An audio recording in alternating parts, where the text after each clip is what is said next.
In that moment, Elvis the man was sacrificed, and Elvis the God was born. I'm gonna show you what the real Elvis is like tonight! You're looking for trouble?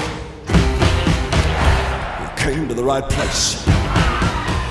First of all, everyone, congratulations on the film. Austin, I want to start with you because as a comic book head, I'm not going to lie, I just adored seeing the Captain Marvel in the trailer. And I know that's, Baz put it in there, but Elvis was kind of a superhero. And I think that's what this film is going to bring to that. Was that something that you really wanted to bring into this? Because he really was larger than life. He really was larger than life. And that's watching it the other night, it felt like a superhero film.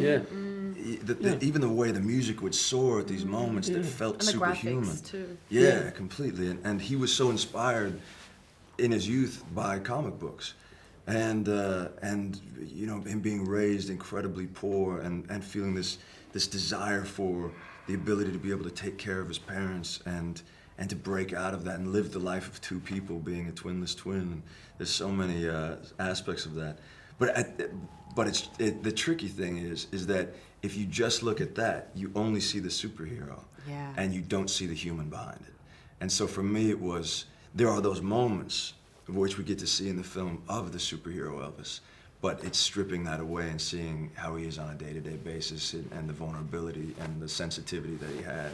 That was what was so fascinating to me. Yeah, and I'm not going to say obviously his music and his talent was his superhero, but if he had a cape, I would have to say it was his sex appeal. And I'm sorry, Austin, I'm going to put this one to Baz, because he framed you very nicely with that camera. And I think you made a conscious effort, because I don't think people realize that was the first time sex got really broadcast into American homes. And there's a moment in the movie where you guys really center in on that. Talk about how you wanted to bring Elvis to the young generation and get these kids that are used to like TikTok and OnlyFans to understand. You don't understand. This is the first time. First time's the thing. And look, it's really important. I mean, the film really is about American 50s, 60s, and the 70s, culture and race. I would say no issue of race, no Elvis. Yeah. Because he's born. He's for a time he spends time in this one white designated house during segregation, black community. I mean, I did all this work. I met the people. I got the story. I only tell the story. But what it does do with him, I think, is they're always running a longing and he's absorbing things. So when it comes to his sexuality, there's the rebellion.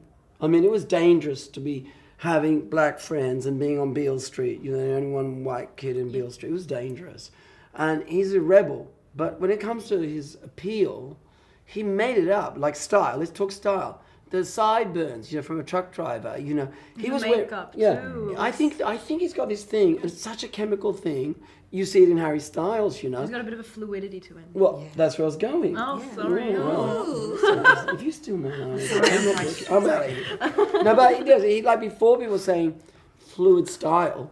He was wearing really, always masculine, but with his lace tank tops tied up. No man in the South would dress like that. No. To take a line that is actually said by another person, but it's real in the movie, I cannot overstate how strange he looked. Yeah. That was actually said historically when he was standing on stage. And what's so crazy coming from the black culture is that preening, that flamboyance, that's what he was borrowing from. And it was so crazy to see it. And then to see how it beguiled the world. And I think one of the best people it beguiled was obviously Priscilla.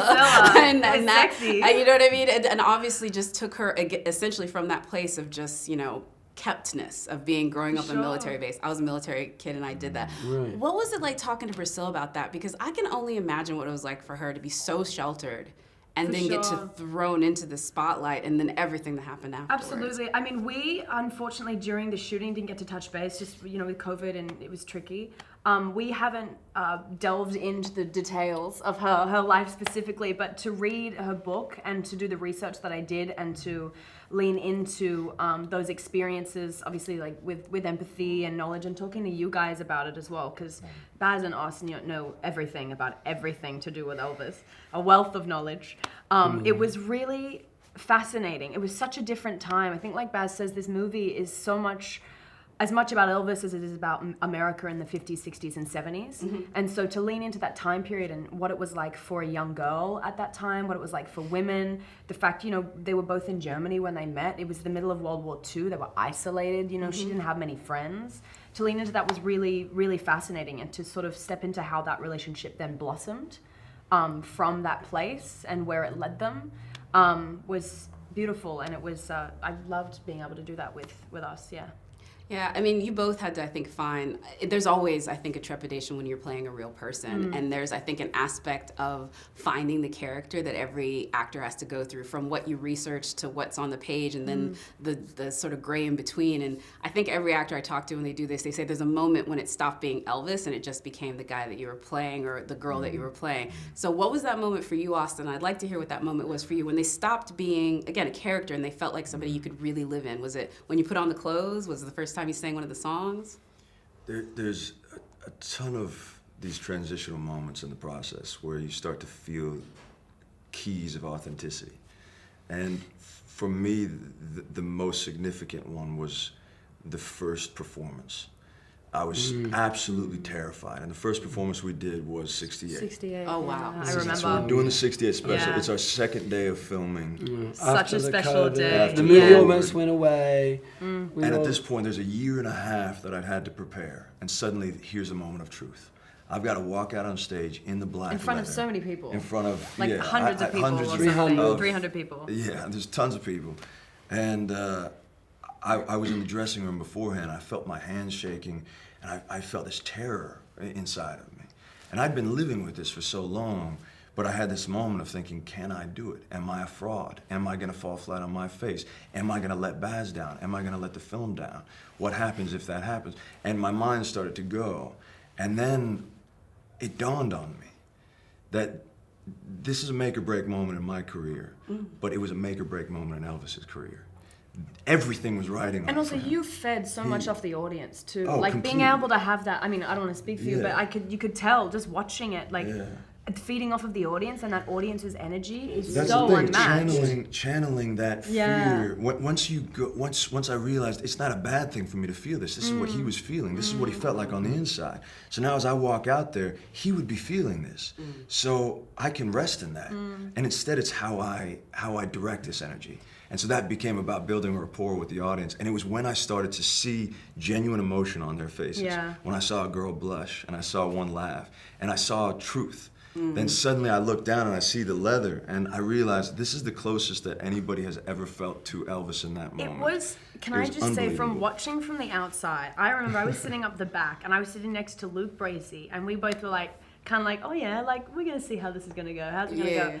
And I remember from the second you walked out, because we were from behind, so we just saw the back. A, it was like watching the real thing. But B, to watch the past and the present come together through Austin and through the eyes of Baz was just, it was one of those moments where during the pandemic everything was so crazy, but for the first moment, everyone in the room was present. Everyone in the room was together and like looking and experiencing the same thing. And I'll never forget that I moment. gotta add one more thing. In that palais down there, Yeah. when we screened the movie, at the end of that sequence, excuse me, and I've been here 4 times. That is a dry audience, you know. At the end of that performance in the leather, they broke into spontaneous, loud applause. And Austin had never seen the film. He saw it the first time that night. And Tom had seen it, and Tom leaned across and went like this. Oh, I love Eating that the dark. so much. But the crowd applauded as if they were at a rock concert. And that was the moment when I went like, we wanted to make a theatrical film, a film to be in the theaters, for people to come back and give them a reason to come back to the theater. That was a theatrical reaction. No, it was absolutely, and that's what you can't fake in any other setting. Like you felt it, it was electric. And I think it visceral. was because, like for me especially, like I grew up, my dad was a huge Elvis fan, huge rhythm and blues fan, but the marriage of the modern elements is really what I think is gonna let folks that maybe didn't know anything about Elvis just get so into it. And you were very, I think, deliberate in some of the acts you brought, like Casey Musgraves, Doja Cat, but also like even at the after party last night, Manskin, and all of these folks sort of coming together to show Elvis's influence in modern, That's but right. also where it borrowed from. So how did you make those choices? Because you kind of have everybody to choose Yeah, from. like, look, it's a really simple thing. Like back in, I've done it all my time, but let's go back to Gatsby. I mean, jazz back then was this visceral black street music that and really edgy, that Fitzgerald puts in the book, and people say, why are you putting that music in there? It's going to be a fad, it'll go away. And he puts it in there. And it's the jazz age.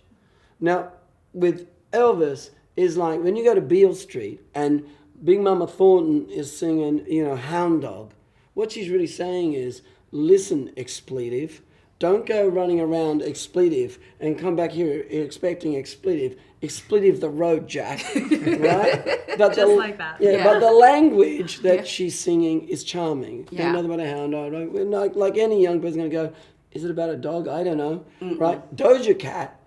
We start with Shonka, that's a whole other story. Brilliant, singing gospel in the churches we're recording in. Would you like to come and play Big Mama Thornton? Yeah, blessings. Would you like to come and do a record with Doja Cat? Blessings. Would you like to come to Coachella and come and have a giant silver robot? Blessings. You want to be in a clip with, Doja Cat? Coming soon. Blessings. Right? But she's not Big Mama Thornton, Doja Cat. She's translating the language so that a younger person gets what Big Mama Thornton's singing about.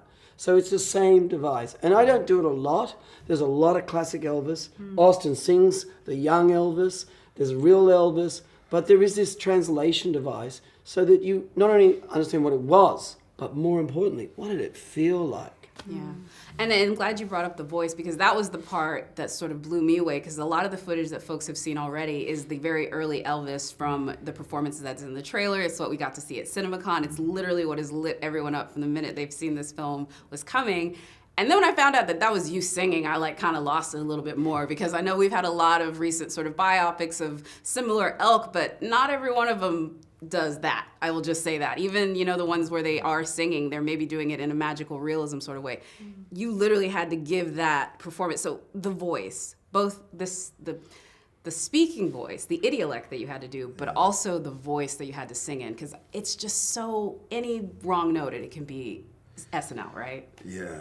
That was. I'll tell you, that's one of the things that woke me up every day at 3 a.m. I couldn't go back to sleep because it was this feeling of I don't want to let this down, and so I'd start listening to interviews first thing in the morning with him. You're talking to yourself. I'd talk to myself. You saw me do that many times. Yeah. I'd walk down the beach for 4 hours just listening to an Elvis interview and speaking out loud and in Elvis voice. Yeah, looking like I was a complete wild man. But and we're on the Gold Coast, Australia, just out on Broadbeach. Very, very Australian. And then I wanted to feel what it feels like in everyday life, so that way it doesn't feel like I'm having to make a big transition from me to Elvis, and so as much as I could start merging those things and feel like that's the voice I speak in the morning when I wake up, that's the voice I speak in after I brush my teeth. I remember that's what I found when we were doing scenes together. That was so easy about it, because oftentimes I think you can feel like, because the voice is such a specific thing, that it's fake, or like you're not really acting with anybody, but there was an ease when we did our scenes because it was so lived in. The voice was so lived in and natural and authentic that the bounce back and forth just felt normal. Yeah, you weren't bouncing up against this Elvis against wall. like a fake, exactly. Or even the lack of voice. Because one of the things I think Oz did, and this was not direction, this was his meticulous. When Priscilla, who I spoke to very early on, lost contact with, was a little bit understandably skeptical. Could Austin, what are they going to do with my husband? But when she saw the movie, the thing she said is, she's surrounded by impersonators, and they good on them. It's a competition. But for her, it's uncomfortable sometimes, And she said, the thing is that, every wink, every move, all of that, but the spirit, the actual soul of the guy, the humanity, and the anger, actually, that was cool. He got his anger, and that was amazing. But you know what? Also got to give you props here. I didn't direct him to do this, but something he picked up from Elvis was the lack of words. So when the Colonel does that scene where he goes, or I will leave you, Austin just goes, my bad version. And this was a thing he had going on. So Elvis, no words. Well, I didn't say that when, I haven't told you guys this, but I was sitting next to Priscilla at the screening at Cannes, which was No pressure. It's insane. But she turned to me at one point and was like, man, he really has him down to a T. That's- He really does have it, doesn't he? It's just the best compliment. I know everyone's asking you this song, and I think if you're a real Elvis fan, it's like choosing between your children on which was your favorite of his songs. But I do know after filming this, you probably have an emotional attachment to one of the performances or one of the songs that is maybe even played. Like I loved the little Dolly Parton Easter egg with "I Will Always Love You" because you have to be like a really big, deep like Elvis head to know that one. So what is you really know. You really this. are. Yeah, I did. Hey, you know, spoiler alert. Yeah. We actually sang it in the car. Yeah. But we just couldn't do two things. And There I- was a version where I'm singing it. Yeah, I know Dolly, and she was so keen. And she tells the most beautiful story about her wanting Elvis to do it. And she said, I've got no disrespect for the Colonel. He was a smart man too. But I said, Colonel, this is my legacy for my children. You know, I just love Dolly. Oh, I love that so much.